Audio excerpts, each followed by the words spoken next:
खात रहेला। अरे सुनये भौजी बतावो तनी कि ई काहे हमेशा लात जूता खात रहेला बुझलू।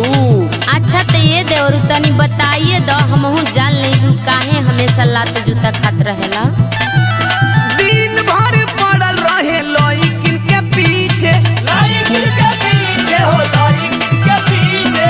कबो खाला गारी कबो सैंडल से पीटे, सैंडल से पीटे हो सैंडल से पीटे। दिन भर पड़ल रहे लइकिन के पीछे, कबो खाला गारी कबो सैंडल से पीटे। कबो खाला भर के झड़ुआ वतरवा तरड़ुआ वाए भौजी। कबो खाला भर के झड़ुआ वतरवा तरड़ुआ वाए भौजी।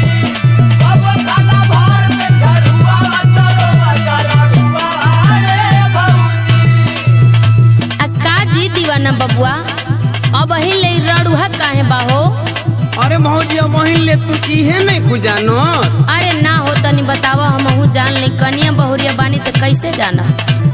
तला सुनी ल भौजी तू अपना के रड़ुआ